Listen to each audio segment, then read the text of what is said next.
Welcome to Faithful, the podcast where we explore the intersection of leadership, faith, and impact. I'm your host, Christopher Swing, President and CEO of Vantage Surgical Solutions. Through thoughtful conversations with business leaders, missionaries, and changemakers, we uncover the principles that guide their work and connect them to timeless wisdom. In Season 1, we're diving into the foundational organizations and experiences that shape my own leadership journey. Whether you're a leader in business, faith, or your community, this conversation is packed with inspiration and practical wisdom. Thank you for joining me on this journey of discovering how faith and leadership intersect in meaningful ways. Let's dive into the episode.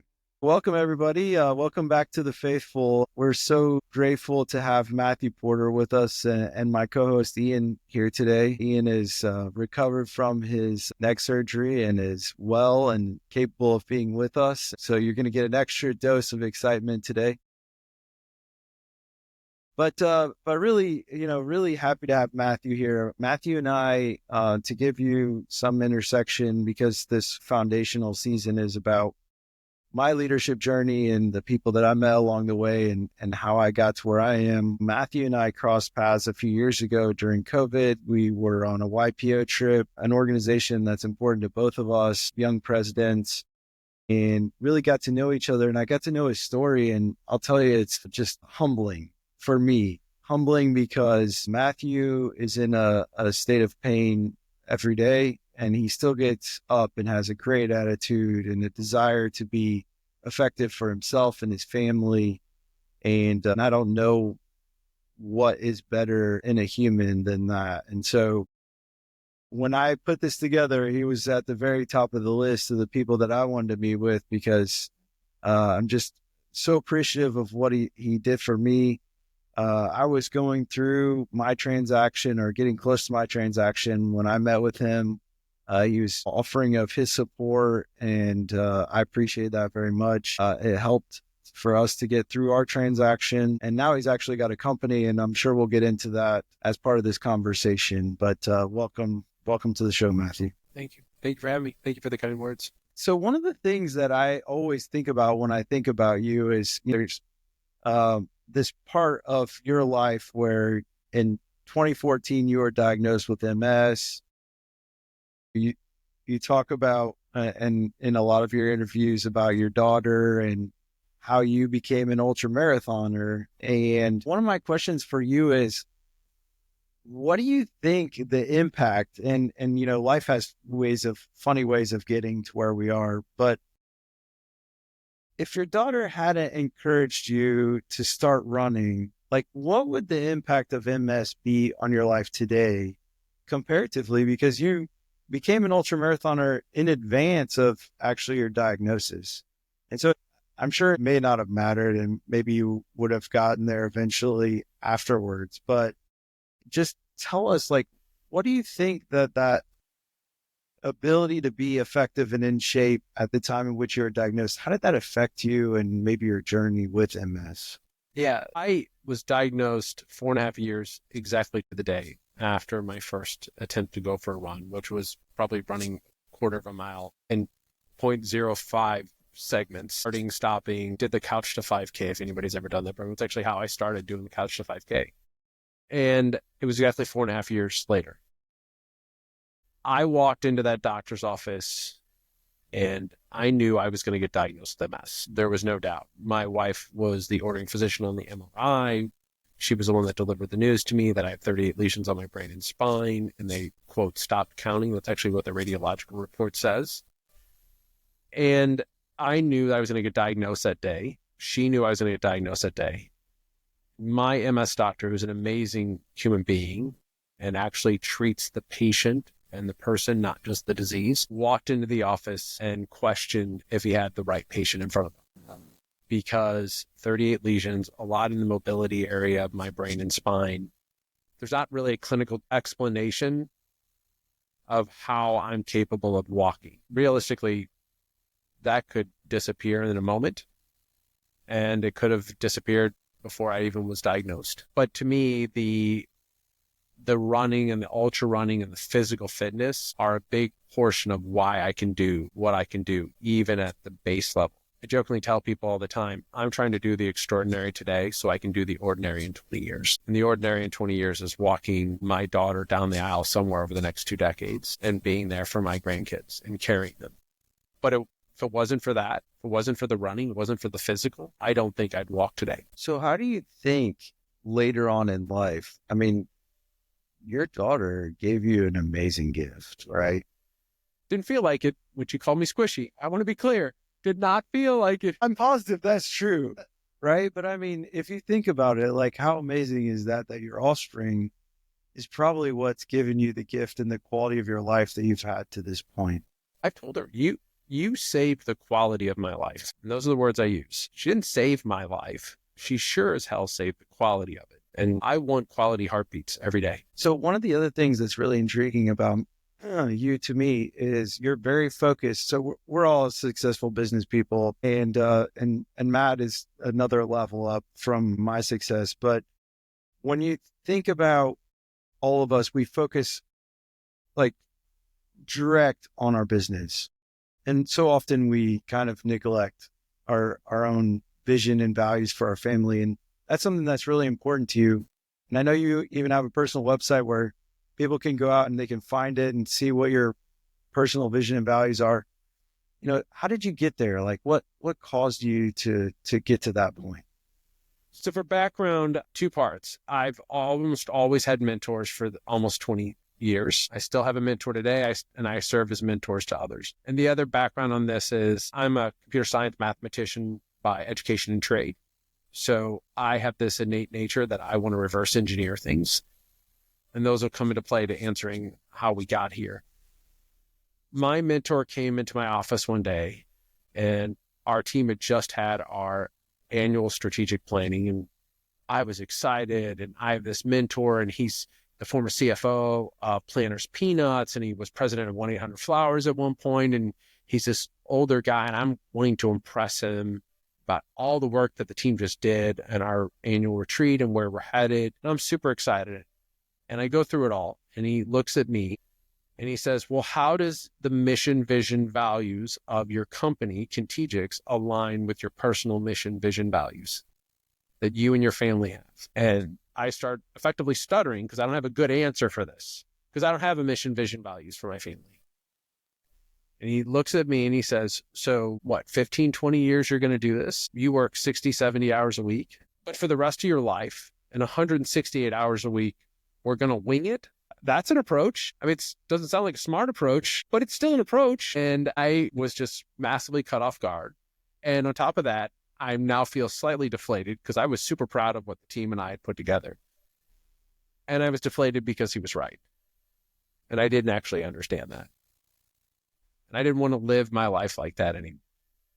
So I took a lot of what I had done in business and convinced my wife that, hey, let's go do strategic planning as a family, just you and me to start with, because our kids were much younger back then. And my enticing on that was, we'll go do this. We'll focus on it. We'll spend the night at the Four Seasons Hotel. We'll get up the next day. We'll go to the spa. We'll get massages. We'll have a relaxing thing. So that was my bribe to get her to do that. Fast forward 2 years later, and she's like, hey, listen, we've got to do quarterly planning here because we're behind schedule. And it had nothing to do with Four Seasons and nothing to do with the spa. And we sat down and put together our mission statement, and we put together our values and our vision. And this goes back to the other point I said, besides the mentorship, and that was the engineer me. I'd always heard the phrase, show me your bank account, show me your calendar, and I'll tell you what matters to you. We looked at our bank accounts and we looked at our calendars and we reverse engineered into the mission statement because we saw where we were spending our time, talent, and treasure. That's what we're talking about. You say those two things. And our mission statement starts off with, we have a debt to those who came before us and an obligation to those who come after, because service is so ingrained in my family and so ingrained in what we do. My wife and I would not be where we are today if it wasn't for the generosity of others. We didn't have easy childhoods. We were not wealthy. And we took the generosity of others. And we feel that we have a debt to those that came before us, and we have an obligation to those who come after. That's really cool. So I remember a story. Is it grandma that said that you don't do that? You don't start companies. Tell us. I grew up fairly modest. Both my parents were union folks. my mom eventually got out of the union because she got into management. My dad effectively helped move the union out of the business factory that they worked at before. And I saw what they went through as union people and saw that that was a very contentious relationship between the workers and the factory owners and the management and all that stuff. And it scared me to death because I saw my parents go on strike and I saw them worry about how do we put food on the table for 6 kids at home. And to me, it didn't make sense. I didn't want a customer, because that's effectively what employment always felt like to me, is it's a customer. 100% of my income. And when you're hourly, sometimes you're forced to do 135% of your income, so you're forced overtime. Sometimes you're only, hey, listen, we only got enough hours for 70%. And you take it as it is. And that always seemed like a bad bet to me. That seemed an unnerving bad bet to me. So I started a company, but I'd come from, my mom and dad were in a union. My grandma and my grandpa were in unions, both sides of that. I mean, hell, my grandfather, my mom and dad all worked at the same factory at one point, different unions there. And I'm talking to my grandma one day. We started the company. We'd been in it a year and a half. My mom and dad didn't really understand, like, hey, I don't get the opportunity to turn off. Like, if the customer needs something on Mother's Day, I'm going to have to deal with that. And my mom's answer was, well, I guess you think like you're the man. Like, I was like, oh, I guess I am the man. Like, Shaft is the man. Like, she's like, no, you're the oppressor. You're the oppressor man. My grandma took a less volatile approach to that. And she's like, what are you doing? We don't do this. And my question to her was, what do you mean we don't do this? She's like, our family doesn't do this. And because I'm born, raised, educated, have bred in St. Louis, have my own kids here. They're all here for college. Love St. Louis. She also said, we don't do that in St. Louis anymore. We don't build companies in St. Louis anymore. And she was eventually proud of what we had done because of how we ran the company and how we treated our talent. And I took all those lessons from my parents and my grandparents and how we treat people. I think at that moment in time, there was not a whole lot of dissimilarity between how she felt and how my mom felt because of just decades of experience on bad companies treating people bad. So I assume that was motivational. It could be demotivational too, I understand, but like, I don't come from a long line of silver spoons either. And so, yeah, I took learnings from my parents, but, I still would find things that they had done wrong and be like, okay, so I can't do that. So like we had grain elevators when I was little and we had a fire and the insurance company didn't pay the claim. And so we lost the grain elevators. And when people want to understand my risk aversion, all I have to do is say, go look at that. I can tell you exactly where it came from. It doesn't mean I have complete risk aversion. It just means that I want that extra safety blanket somewhere in between.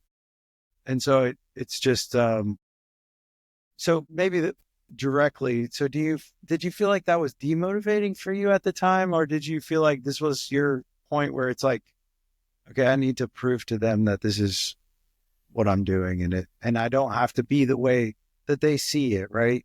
Because I think that was more of the problem than anything was they felt like, oh, you're going to be one of those guys that's going to not take care of your people and not appreciate them and not pay them appropriately and provide them an environment to be effective. It was motivating, and over the years, it's become actually more motivating because it forced me to actually understand something that I don't think I did at that time, especially given my lack of experience in the world, my lack of dealing with people.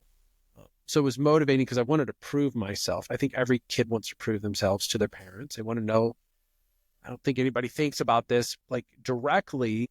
There is this thing of, hey, I want to prove that all that you poured into me was worthwhile. And especially as I become a parent and I've poured into my children and helped them, man, I really understand my parents a lot more, that I want them to know that everything they did for me, even if it was imperfect, because they're human beings like me, it was still appreciated. It became more motivating over time for me as I understood that. And it became more motivating when I think back and realize that my parents were high school educated people making their way in the world. And they were on that generational cusp that we have just screwed up in this country the last 50 years, where you were told the only path to dignity in a career had to go through a 4-year college. And I see that now more than I did back then. And so for my parents to sit there and say, we've got a son who's rejecting all that we've done, society's rejecting this path of dignity that we think exists by doing a trade. Because my parents, they were professionals. They were professionals in a trade.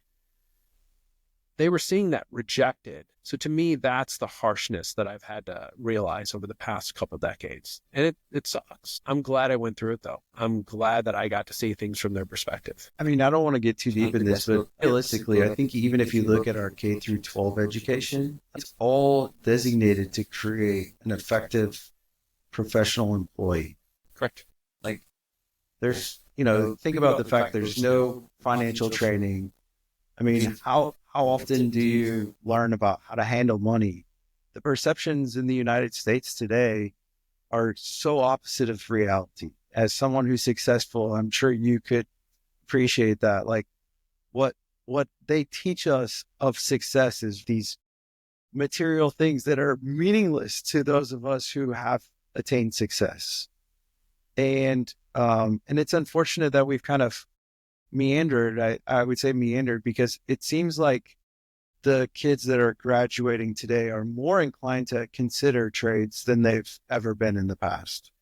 And we're seeing a real diabolical shift, I would say, to where, the universities are even struggling to hit their numbers because of the fact there's so many people interested in considering alternative paths to individual success, I would say. And it's cost our society a lot. It's cost society a lot. It's cost individuals a lot. We can all probably find somebody we know that has, hopefully at this point, because I'm 48 years old, they've paid it off. Maybe not, but they've gone through that path of a private institution, private college. They've spent tens of thousands of dollars of money they didn't have, and they don't actually work in that industry at which they went to college for. Because guess what? That was never what they were supposed to do. That was not aligned with who they are. I understand why we did it. I don't understand why it took us so long to react to it. I mean, when I worked at a construction company here, post of my first exit, I remember the numbers. For every 5 people that left construction, we only had 2 people enter. That is not a recipe for long-term success. And I think the numbers have gone down. Faithful is proudly sponsored by Vantage Surgical Solutions, where excellence meets innovation in advanced healthcare solutions.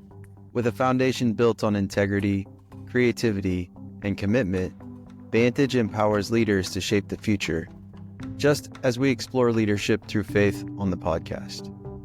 Vantage Surgical Solutions, standing for excellence, leading advanced healthcare solutions. So, I want to step back to your vision and values for a second. How closely aligned with your pre-vision and values lifestyle are your vision and values? Like, was this a big change? Was it,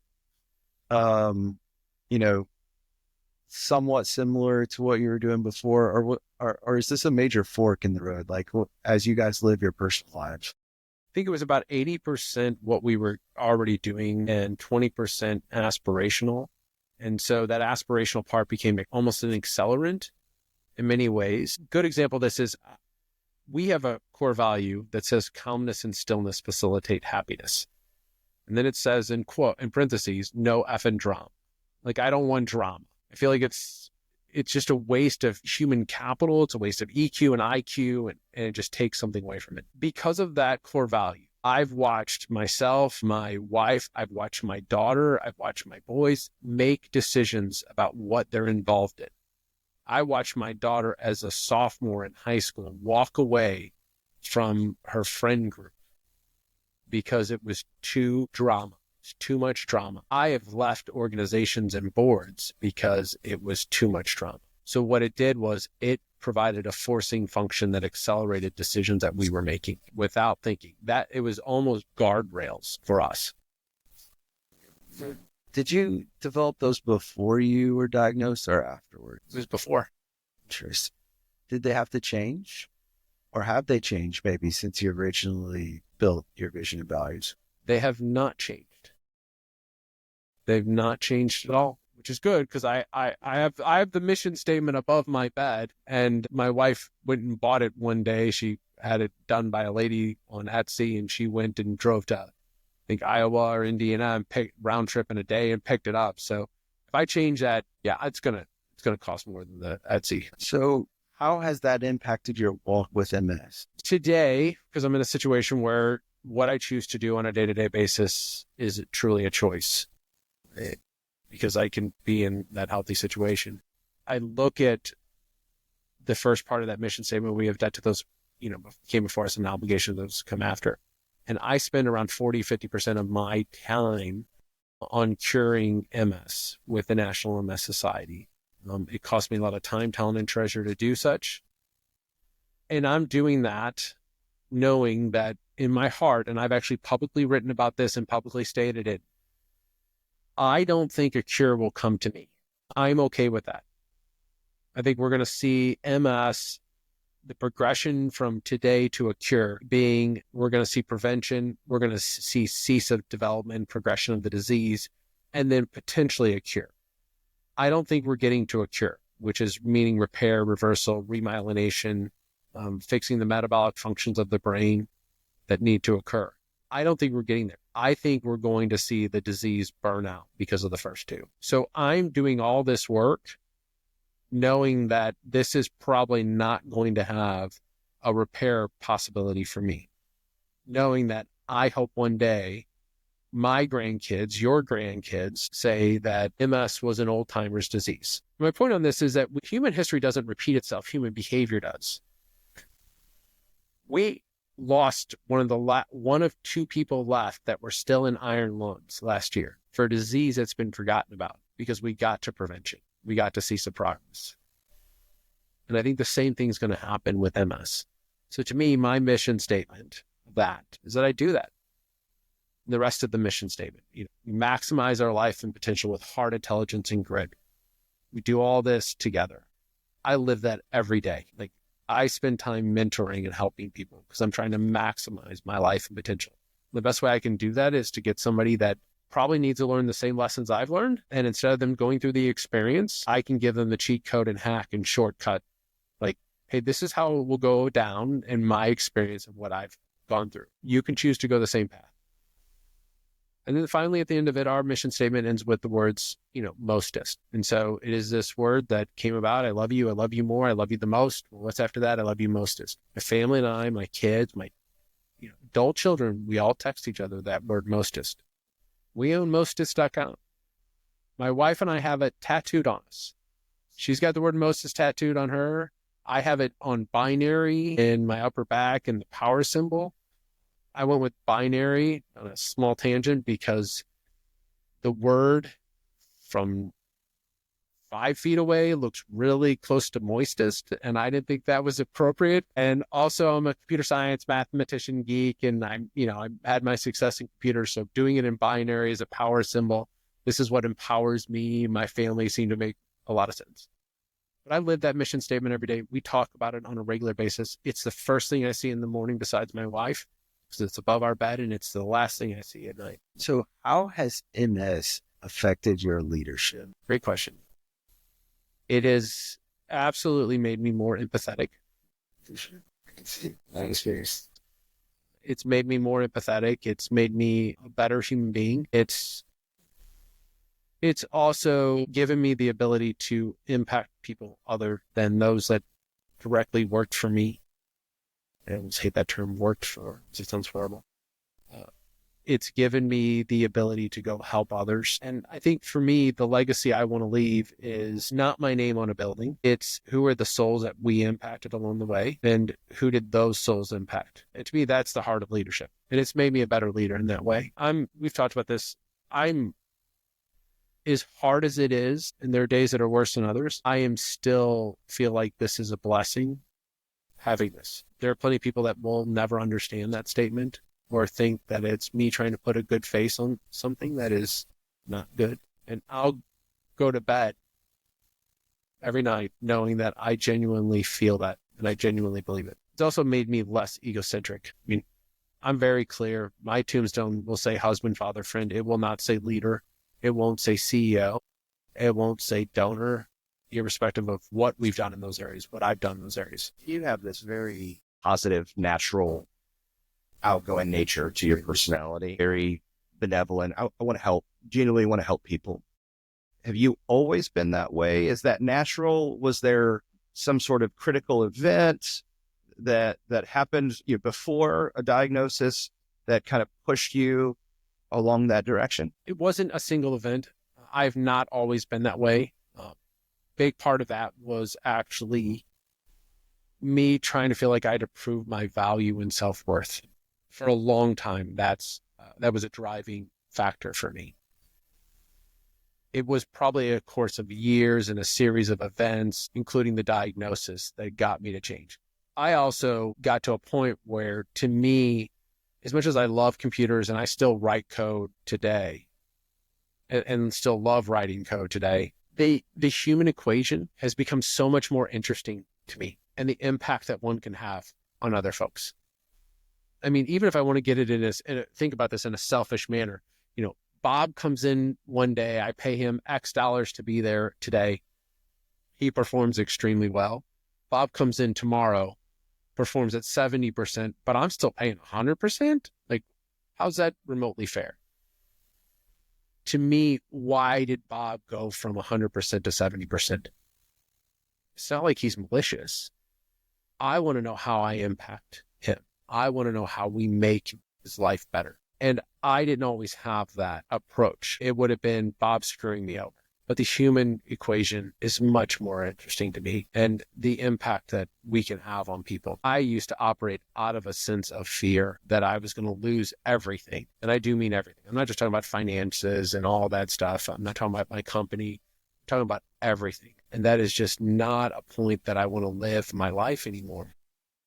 That is a point of just nonstop, constant pain. My wife would say, I would come home, we'd have one customer hiccup. Oh my God, we're going to lose everything. We're going to lose the company. And I was putting her on this emotional roller coaster. One of the things that you talk about is how you feel blessed, even amongst having this disease. And one of the things that, I don't know how to say this right, but one of the things that I always think about is how blessed other folks with MS are because you have this, which is a really crazy thought. But I mean, you're out raising money, you're out raising awareness, you're literally running through your pain to give insight into the disease that you have in your body. What do you think, how has it affected you being married to, your wife's a nurse practitioner? I mean, you have to live with some level of reality every day, right? I mean, how has that impacted your disease state and your mental state? You literally have like someone to walk alongside you, absolutely with your best interests at heart every moment of the day, that's capable of supporting you in whatever you wake up with, right? Because you don't know what that's going to be. She is one of the strongest people I've ever met. And I say that as somebody who takes on a lot of pain and by the day-to-day and with intent at times based upon the stuff I've done. And she knows the reality of the disease. She knows it probably better than most. What isn't mentioned a whole lot is that at the time when I was diagnosed, one of the doctors that she worked with has MS, still around today. He has MS. They don't work together anymore. So she saw it every day for years working with him. And that weighs on her. It's a huge weight. I'm sure there are mornings where I'm a few steps slower getting out of bed. And it's what happens to you? What happens to you? What happens to all of us? She's running slow that morning. And she might be thinking, okay, is this the day? I also went from, hey, we think there's something here, to a diagnosis and being on disease-modifying therapies in about 3 weeks, which is unheard of. I know people that are fighting 2 years to get their diagnosis. 2 years, spinal taps, MRIs, all this stuff. So it is different from that perspective for me. And it is harder in many ways. And I feel grateful doesn't get talked a lot about the disease, unfortunately, is that I'm blessed. I don't have to deal with this. Maybe it's because of how I've always looked at this. The suicide rate for those with MS tends to double every 7 years. Somebody with MS today is one of 2 million, and yet very alone, because the disease impacts each of us in a very unique, different way. And sometimes it does not seem fair or equitable in how it treats us. I'm blessed. I can walk through the day, and because I'm so good at hiding my pain, most people will never know what's going on, and other people don't get that benefit. So what's it like for your kids?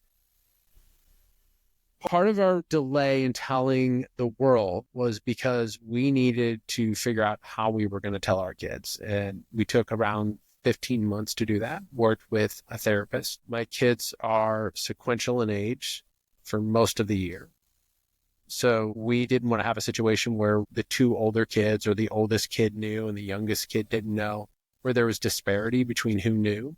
We also have told them for years that, hey, mom and I, this is before the diagnosis, mom and I are going to be here forever. But the three of you guys are bonded together. Like, you need to build that. I mean, my son one time picked out a thing from Home Goods that's in a verse from Ecclesiastes. And it says, 3 strands are stronger than one. And he said, I want this because this is me and my siblings. And he was probably 10 years old. So we had the benefit of actually working with a therapist to talk about how we were going to have that conversation with them. We had 15, 16 months of them not seeing anything really change. And yet it still causes fear and concern. And the pandemic was a big part of that. Because of the therapies I'm on, I effectively don't have an immune system. So MS is caused by a hyperactive immune system. So many of the therapies will actually suppress that immune system in one way or the other through B-cell depletion or anything along those lines. So we were in a pandemic. I've got a wife that's working in a clinic, and we're worried about my health because I have effectively no immune system. So mail's getting sprayed down. My wife is coming home from the clinic, changing her clothes in the garage, wiping herself down with disinfectant wipes, taking the clothes that she had on from the clinic, putting them in a bag, immediately in the washing machine, to then going straight to go take a shower, to then take the clothes that she had on from the garage to the shower, go put them in the washing machine. There's a weight that comes to this. There's a weight that comes to a disease like this. And my buddy describes it as perfect that I'm having this. He says, it's like holding out a glass of water, and it's real easy to do for 5 seconds. And it starts not being fun after a couple minutes.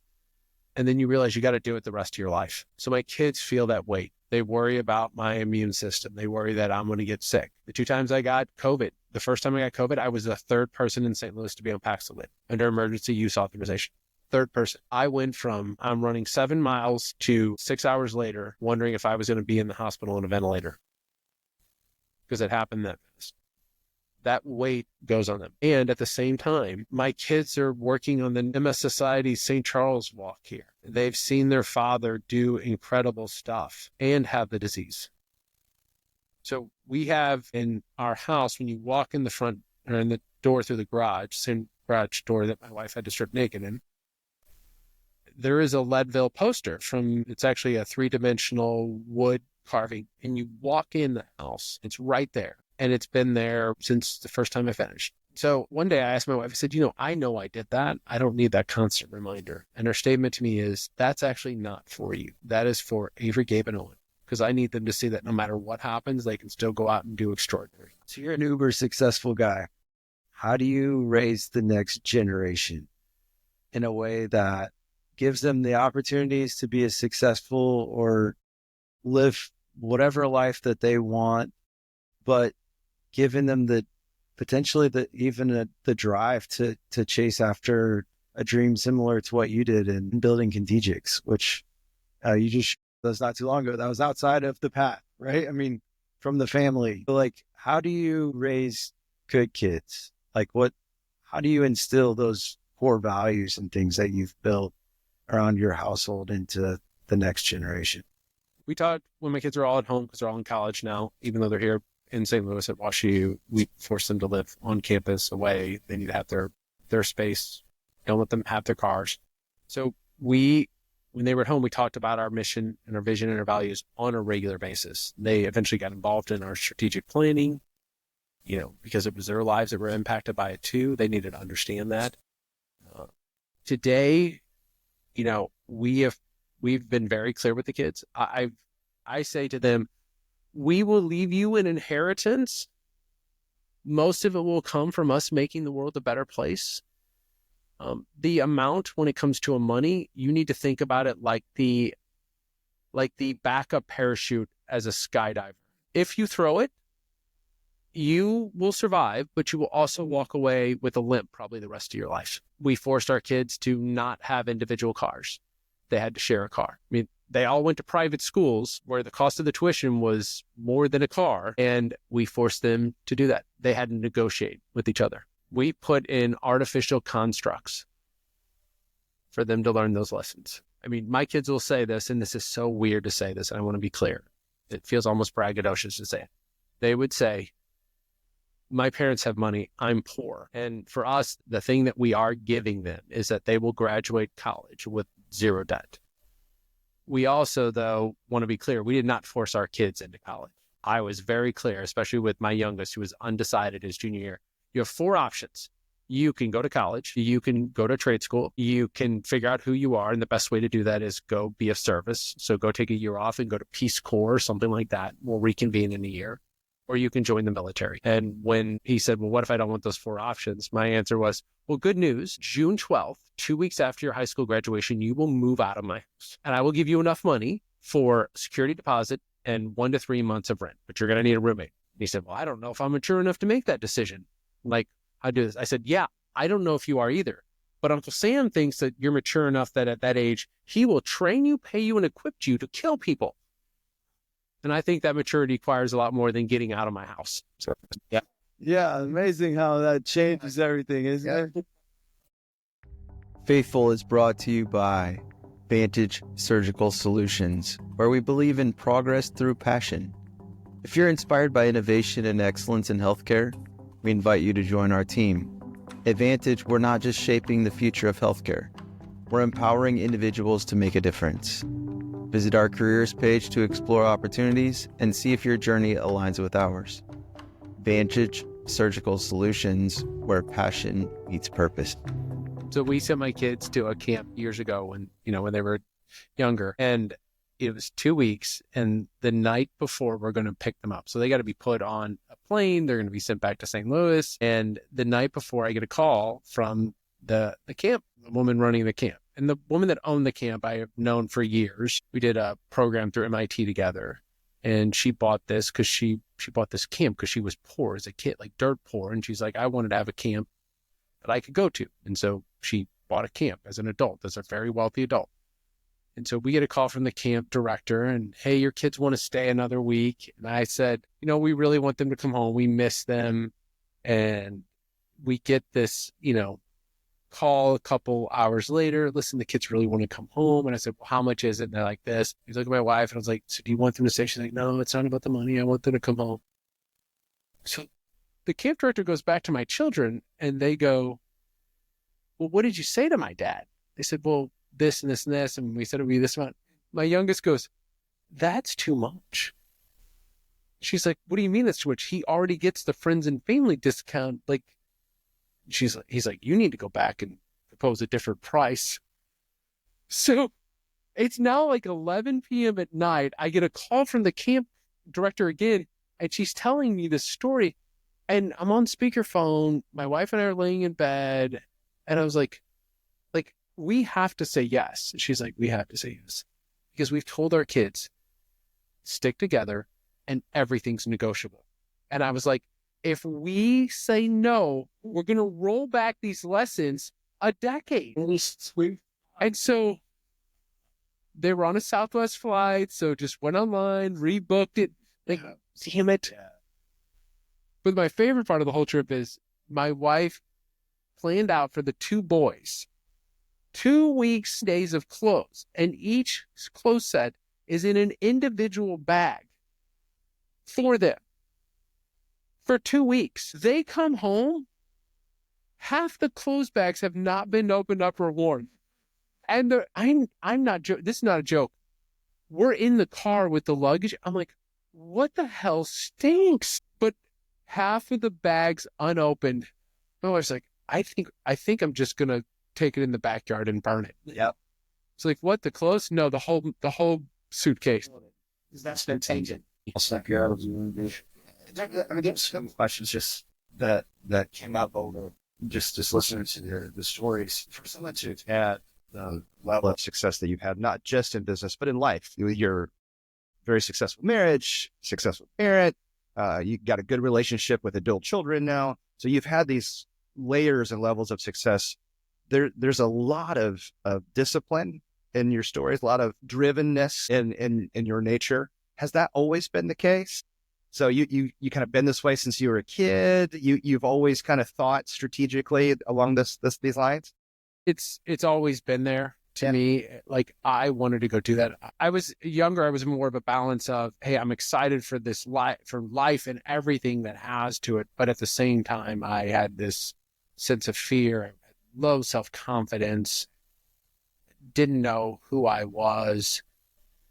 Took me probably way too long in life to figure out that everybody's kind of faking it. And on top of that, nobody's thinking about you because they're always worried about what everybody's thinking about them, but always had that drive. I mean, I was writing software at 8 years old. I had sold a piece of software by the time I was 12. Like, I wanted to go actually do stuff, and I like solving problems and I like building. And so to me, that was always what it was about. The discipline took a little bit more time. I'm trying to say this, and I so appreciate the kind complimentary words that you all have said about success and all this stuff. It feels almost egotistical and braggadocious, and this is going to feel the same way. I relied for too long on just raw intelligence to get to where I wanted to go. And that, somebody can get a long way with that. I also think getting that way is a very lonely way to do things. And I didn't want to do that anymore. And so that drastically changed. I wanted more group intelligence on things. I wanted more group emotion on things.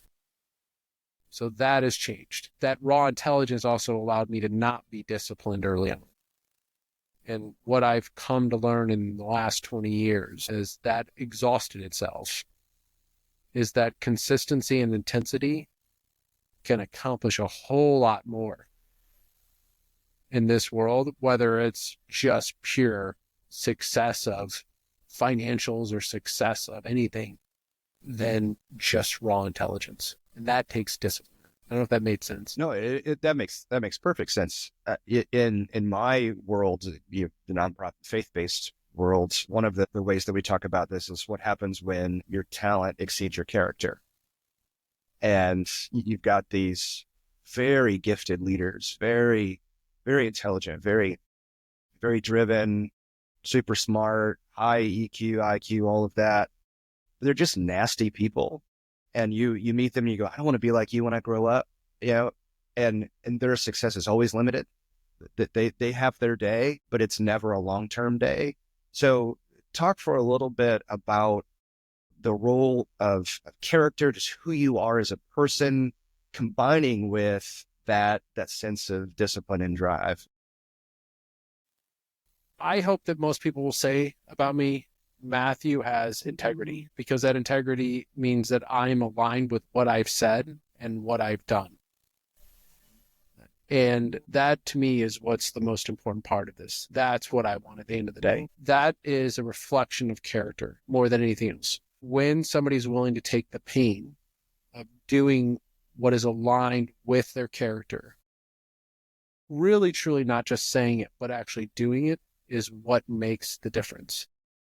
And there are plenty of people that have significant success in any measurement that you could put on it, that live unbelievably miserable lives. I think an early part of my journey from really the solo, I'm going to raw intelligence, push this through any way I can, caused a lot of destruction to others along the way. Born, raised, educated Catholic. I have an immense sense of Catholic guilt for the damage I did along the way. And in some ways, I would love to go back and not have ever done that. I'm also not going to let that tuition go to waste. And so it has changed my future actions. It's changed my current actions. And I hope not just beyond me, I hope it's also changed in the way that I mentor and advise and coach people.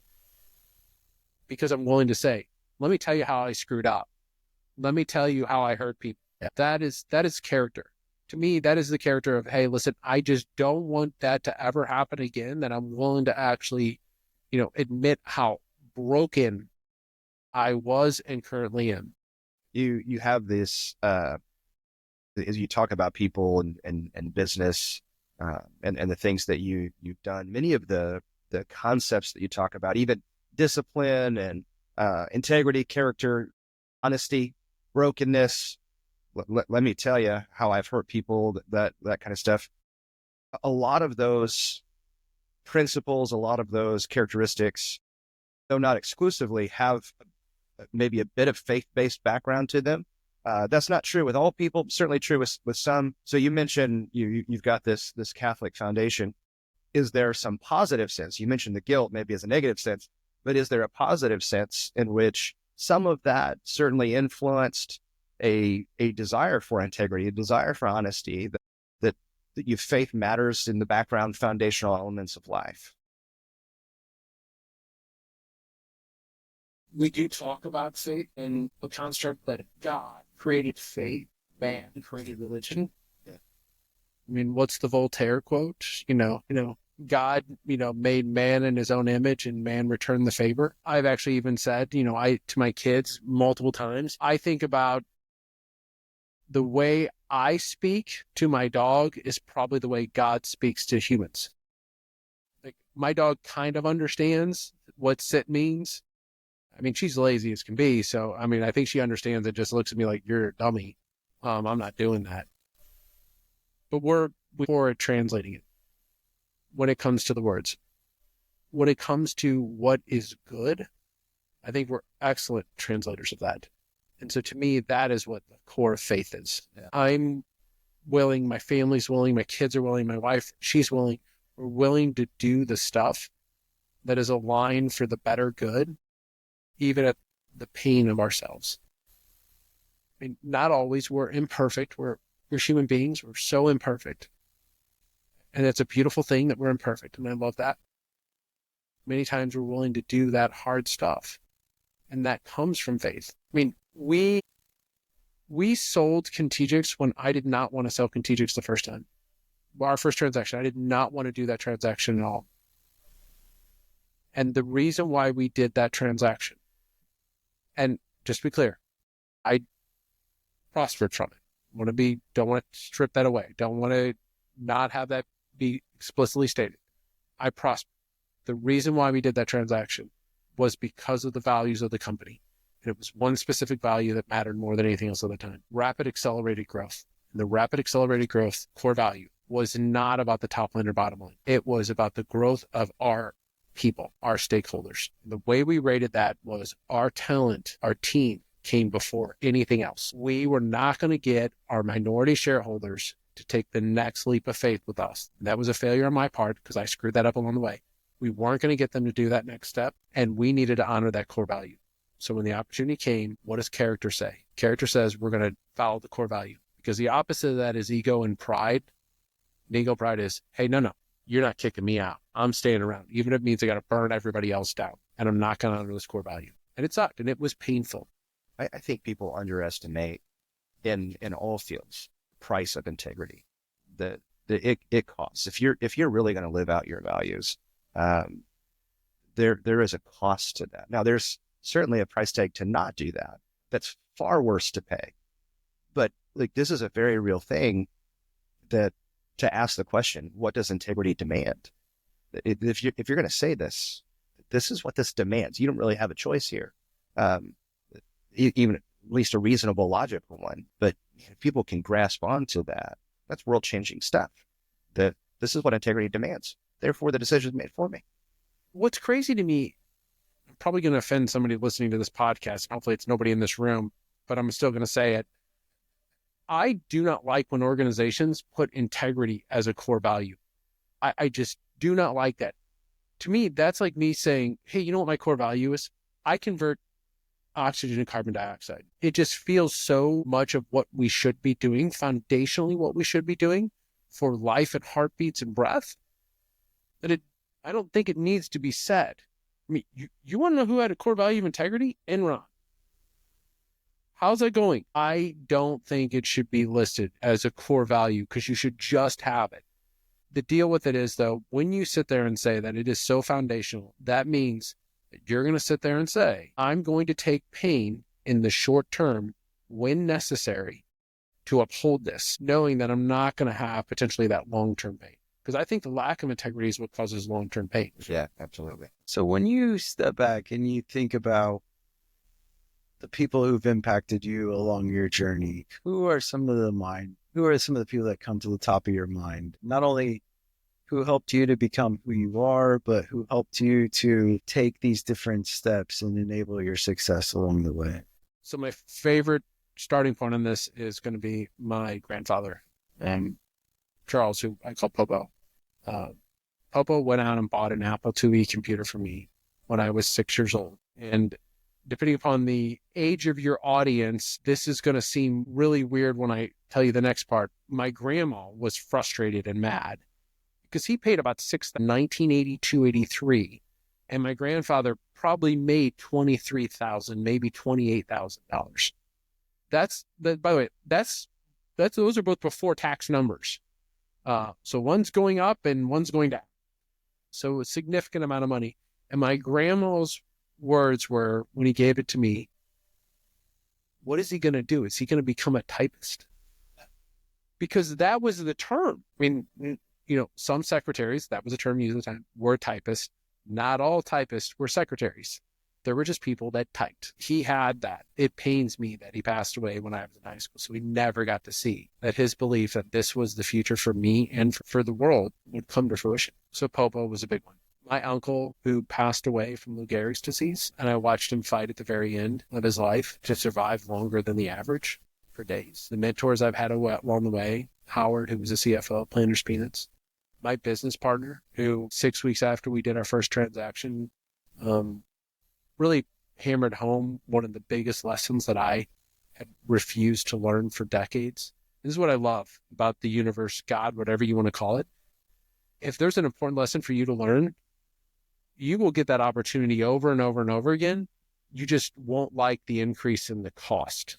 And for him, the final thing was 6 weeks after we sold. We're now a company that has 385 souls working for us.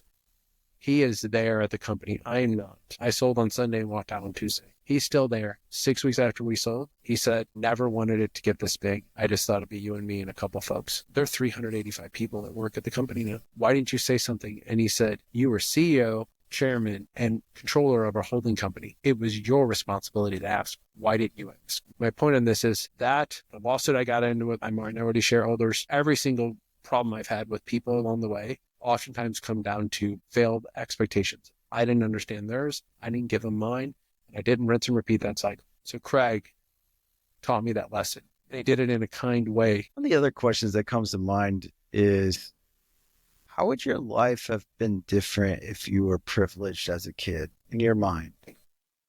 You came from hardworking folks, right? And I think that's true to who you are kind of today. What would that have looked like if you woke up or were born with a silver spoon? I don't want to cast everybody that has a silver spoon in one category. So if I were to put it in the category of I had a silver spoon and where it didn't matter what actually ever occurred, I would be okay financially, even to the point I would be okay financially. And most people would look at me as rich or wealthy. So I'll put it into that as the shade on this question. I don't think I would actually have accomplished as much as I have. And I mean that in the business sense. I mean that in the relationship sense, especially with my wife. My wife is my favorite person. 31 years we've been together. I adore, love, like that person. And she is my favorite person. We went through hardships together. We went through challenges and growth together. That has bound us. And I don't know if we would have had those opportunities to do that. There is a funny thing about pain to me and the hardships is that pain inevitably can cause significant growth. I often wonder if the only way to growth is through pain. And the same way that a caterpillar basically dissolves itself down to a few cells in order to become a butterfly, which has to be immensely painful. pain of the status quo is too much compared to the pain of change. And I think if I would have grown up in a privileged world where I didn't have to do any of that, I don't think there would have been the impetus for change. And I also wouldn't have understood pain in the same way. Now, I am sure there is a lot of challenges that come from those privileges. It's very different. That's not an easy question to answer because there's a lot of challenges that come from living a lifestyle of the wealthy and the multi-gen and the expectations that come along with that. It's always intriguing to me what people's perspectives are. And sometimes they're completely opposite of what I would think they would be, which is why I asked the question.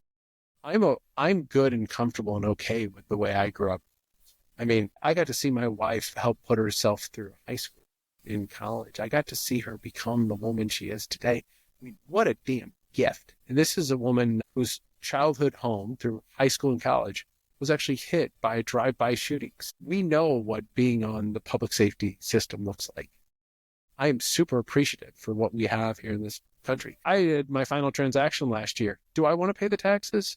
No. Am I going to do it with gratitude, knowing that somebody like me did it? Therefore, that helped me and my family and my wife. And yeah, for me to not pay attention to that and realize that is me being just a jerk and a hypocrite. Yeah, you talk about the troubles or the difficulties in business, but I mean, I know you mentioned on one of your other podcasts, you were basically broke at one point, right? Like you're an overnight success, just 30 some years in the making. I think so often we take for granted, like you're here and yes, you were successful, but just a couple of wrong turns at the wrong time. And this is a very different outcome, right? Very, very different outcome. We had to borrow money on a home equity loan in order to buy groceries. The funny part was the company actually had lots of money, but we were growing so fast and we didn't have private equity and we didn't have shareholders that were investing money into the company. I was paying myself $22,000 a year. We had $36, $37 in our checking account. That was it. I took a home equity loan. And when I tell people like, hey, by the way, we took a home equity loan and we parked, and we did it from a specific bank because we parked in the middle of the parking lot because on one side of it was the bank for which we got the home equity loan. Then we took our 3 kids and walked past our car to go to the grocery store on the other side to go buy groceries. And yet fast forward 20-ish months and the home equity loan's paid off and the mortgage is paid off. We're about to put a deposit down on the house we live in today. But there was a lot of stuff that could have gone wrong. Oh, trust me, we tried to cause a lot of stuff to go wrong on the way. Like, pretty good. I mean, like there were times where, I look back and I was like, the house was on fire. I didn't need to bring matches to it. Like a can of gasoline. That was probably a bad idea too. But it was going back to one of the earlier things we talked about. It was a lot of fear. Man, I tell you, I am so grateful for you taking the time to do this. You're truly a blessing to me. I mean, it's hard to even connect emotionally with how high regard I have for you, just in your willingness to be transparent. I mean, with your commitment to get up and do what you need to do every day when it doesn't feel good, for your fight for what you're going through, knowing that it probably won't change your outcome, right? I mean, I think you were pretty clear about that earlier, but the significant impact you can have in the world and your willingness to take those punches and roll with it. Super thankful for the opportunity to have met you. And I just appreciate you being willing to share with our team and our listeners. Hope that somebody somewhere gets something in this that's motivational to them. As a matter of fact, I'm not sure how you could listen to this and not be motivated to go beyond what your own expectations are for yourself. And I think, the big things that I have really latched onto, if I were somebody on the outside and I am, my hope is that, I take the time and really develop the core values for my family.